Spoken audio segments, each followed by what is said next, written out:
aišku, galima.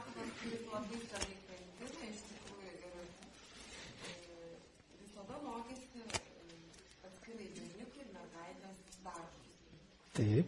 Ir dabar, bus paskaitinė tokia 6-7 metai, mokaisi kartu. Ir labai sunku mokyti, kai suvoki, kad vyrui tikrai niekada nereikės versti, siūti, nerti, o tu turi tai daryti.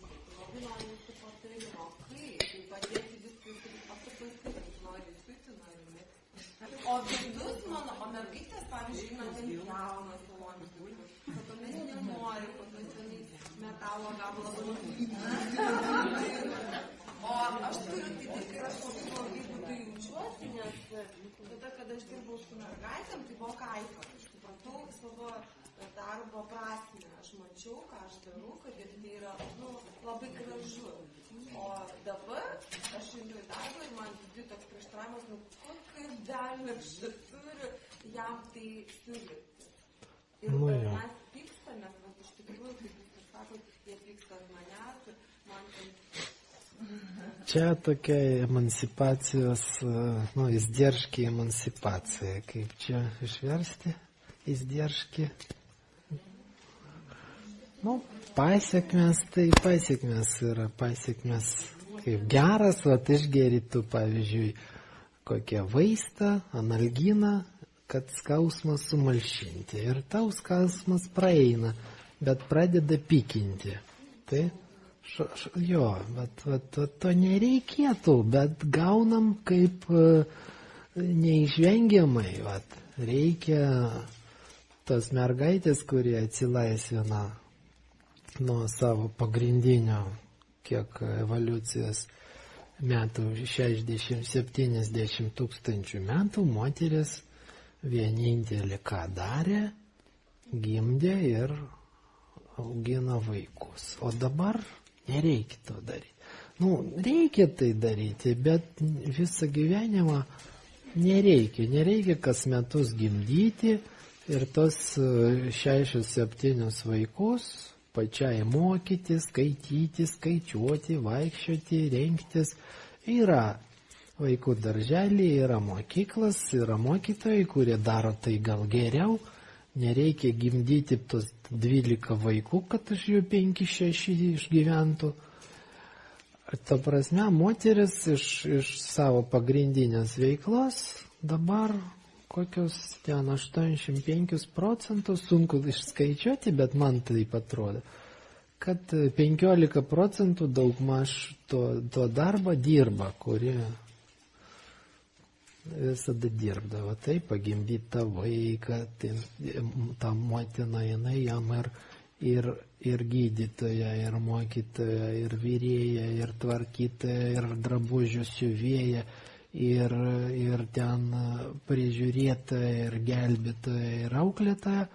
Ir viską jinai darė rankomis. Faktiškai jinai buvo visą laiką užimta. Vaikui pieno reikia duoti, košį išvirti gerai, eik ten tą karvę pamelžk, eik ten tos grūdus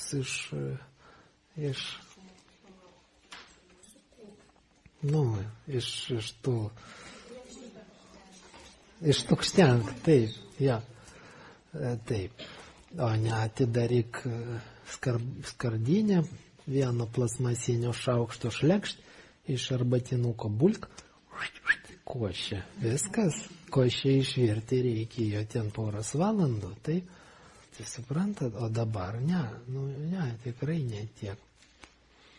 Ir moteris, kaip ir nereikalingi pasidarė, taip. Tai resursas, kad tą moterį išlaikyti, vyrui reikėjo pastoviai daug labai dirbti ir aplink tos šeimos visą laikas vaikščioti, tai inkaras toks, tai kiek vyras galėtų padaryti, jeigu jam nereikėtų tų moterų apsaugoti, išlaikyti pastoviai.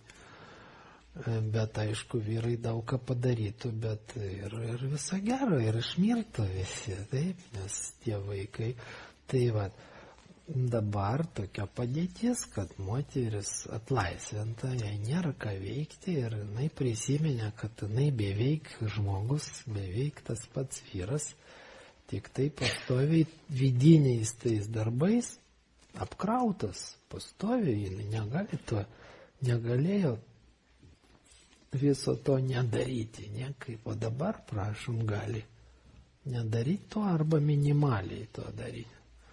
Faktiškai dabar labai panašiai vyras ir moteris šeimoje apkrauti, taip? Tai va, ir ką tada? Tas moteris aš jų auginti parazitus tokius nieko nedarantis arba permokyti tas moteris būti, iš dalies vyrais. Taip, kad galėtų tas moteris tos vyrus darbuose, pakeisti prireikus arba atlaisvinti kažkokiem kitiem darbam, kurių tie vyrai galėtų daryti. Taip, ir emancipacija. Gali tas vyras sėdėti fabrikuose ir prie tos mašinos, kur ten tos audinius gamina, ta čilnokas važinėja ir tas vyras gali stovėti ir žiūrėti. Pasibaigė siūlą. Pagavo, pririša siūlą ir vėl paleidžia. Bet tam to vyriško nereikia, jėgų vyriškų, drąsos tos vyriškas, nereikia to greičio, tos reakcijos nereikia. Tai gali ir moteris daryti teisingai. Tai ir, o kaip moteris tai daryti? Moteriai dirbti negalima, jinaigi nedirbantis toks sutvėrimas. Kaip taip moterį paleisti iš namų kažkur eiti 8 valandų ar 10 valandų? Siaubas, viskas, visi vaikai numirs. Taip. Tai reikėjo visą perauklyti tas vyrus pirmą eilė, kad moterį galima paleisti, tas moteris, kad jai galima dirbti, galima. Emancipacijos toks procesas prasidėjo.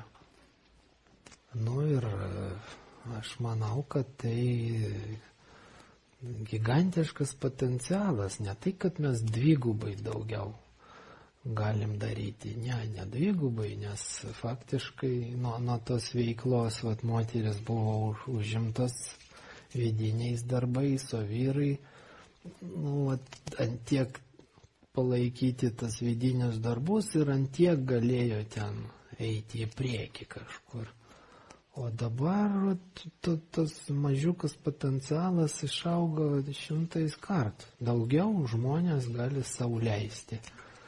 Mokytis, tobulėti, ten kažkur į negyvenamas salas plaukioti, į kosmosą lysti, kažką daryti, naują išorinį pasaulį eiti, į nežinomybę eiti. Dėl to progresas ir įmanomas toks greitas, taip, kad keičiasi viskas, kas metai jau naujovė, vėl naujovė, vėl naujovė. Niekas iš mūsų šiandien nedaro to paties ir taip pat kaip prieš 5 metus. Taip, kada dar prieš 100 metų tai buvo normaliai, kad ten apsiženėja ten ir gauna naują šeimą, tą pridanąją, kaip čia. Taip, močiutės suknelė. Močiutė mirė užpernai, tai puodus močiutės gauna, ten kažkokią šluotą močiutės gauna, ten jau kažkokią, nežinau, jau šitą, stanok для придения шерсти, kaip čia, kad iš tų. Tai čia jau ne močiutės, o pramočiutės, taip, gauna.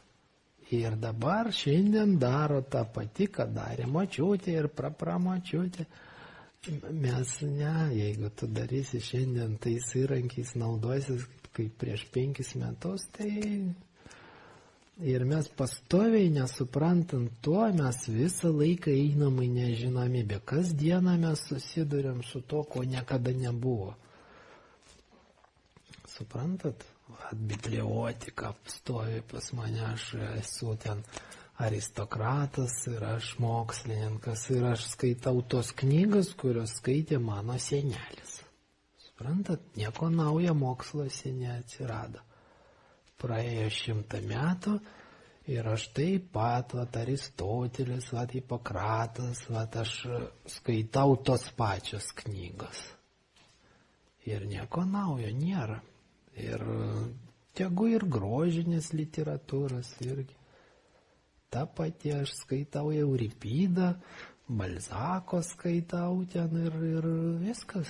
Nėra tai, kad kiekvieną dieną į knygyną užeini, o ten dar 200 knygų per vieną dieną išleista, o aš jau apie internetą nekalbu, kad nespėjai tu, ne tai, kad tų knygų, tų krypčių naujų atsiradusių, moksle, literatūrai, muzikai,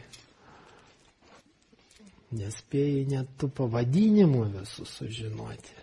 Suprantat, kada prieš kelias, prieš 2, prieš 300 metų, kad įsilavinęs žmogus kažkurios knygos nebūtų perskaitęs, pradedant nuo senovinių graikų kalba. Nes nebuvo ką dar daugiau skaityti, tai reikėjo išmokti graikų kalbą ir perskaityti tuos 14 knygų. Suprantat? Vat. O dabar, kur ten graikų kalba mokytis? Nespėjai visų reklaminių šitų skelbimų peržiūrėti. Suprantat, ir skaitom mes ne knygas, o knygų pavadinimus tik tai. Ir to ne visus spėjom perskaityti. Jeigu įsilavinęs žmogus kažkokio muzikinio kūrinio negali ne tai, kad atpažinti, kad čia ten 4 Beethoveno simfoniją, o sugroti ją su fortepijonu nemoka, tai jau nonsensas buvo, suprant? Kiekvienas įsilavinęs žmogus galėjo bet kokį kūrinį iš atminties pagroti. Kas virtuozas buvo, tai gerai pagroti, kas profanas, tai šiaip savo pagroti, suprantat? Nebuvo tokio kūrinio, kad aš negirdėjau tos muzikos, nežinau jos. Jeigu tokia nauja muzika kažkokia atsirasdavo, tai žmonės ten važiavo iš visur tą koncertą, kuris vieną kartą į 3 metus, kad tas naujas muzikas paklausyti ir po to galima ten atėjęs į svečius pagroti iš tos muzikas gabalėlis. Va taip, tu turėjai daryti ir mokėti, yra rinkinys tų dalykų, tų įrankių, tų žinių, tų kūrinių, čia tavo kultūra, čia tavo mokslai, čia tavo viską, kad turi mokėti ir žinoti. Prašom, 3 metai universiteto ir visas mokslas tavo. Tu gauni bakalauro, jau reiškia bet kokių mokslų. Nori gydyk, nori chemiją, nori fiziką, nori geologiją, jokio skirtumo, nori matematiko, tu gauni įsilavinimą universitete, universalų. Nėra nieko, ko tu nespėjai per tos 3 metus gauti. Suprantas? Taip, 3 metai, todėl kad universitete. Ką? Ja, anksčiau 3 metai bakalaurui. O po to jau, kad tapti magistru, tu jau turėjai kažką naują, pasirinktam ten, pasirinktose moksluose kažką naują padaryti, parašyti kažkokį straipsnį, kažkokį padaryti atradimą, tai kad tapti magistru, jau žmogus galėjo ten 40 metų kažko ten ieškoti, tai? O bakalauras tai reiškia viskas, tu jau visus mokslus išmokai, suprantat? Va. Aš tiesiog, kad galėtume mes taip sulyginti su to pasauliu, kuriame mes gyvenam šiandien. Ne tai, kad visus mokslus, kad kažkokiam siauram, šito nauką, mokslą, tai šito mokslo, tokiam siauram srity, kad tapti kažkokiu ten net nespecialistų, o iš vis žinoti bent jau terminologiją, to siauros srities kalbą išmokti, tau reikia 7 metus mokytis, kol tu kažkokią jau gali tam srity veiklą pradėti vykdyti. Ir tu gali visiškai apie visas tas mokslus, tik bendrą supratimą turėti, o jau apie visus mokslus apskritai ir neįmanoma turėti bendrą supratimą. Tiesiog mūsų pasaulis dabar toks, mes pastoviai einam, mes kaip kosmonautai, kurie kosmose mes visiškai neįsivaizduojam, ką mes pamatysim rytoj atsikėlus. Visiškai mes pastoviai visą mūsų planetą kosminis laivas. Jeigu buvo mūsų planeta sala, kuri visada savo vietoj stovi ir aplink viskas kaip visada, dabar jinai kosminis laivas. Tai ir neįmanoma būtų tokiais kosmonautais būti, jeigu ne tas moteris, kurios irgi tapo to laivo įgula ir dirba kartu su vyrais, eina į priekį. Dvasiškai tobulėja, mokslas dirba, gal daro ne tiek tų išorinių veiksmų, ne tiek eina ten ta moteris kosmonautė, kuri sėda į kosminį laivą ir išeina į orbitą, jinai jau prieš tai tikrai jau 30 kart vyrai tai padarė.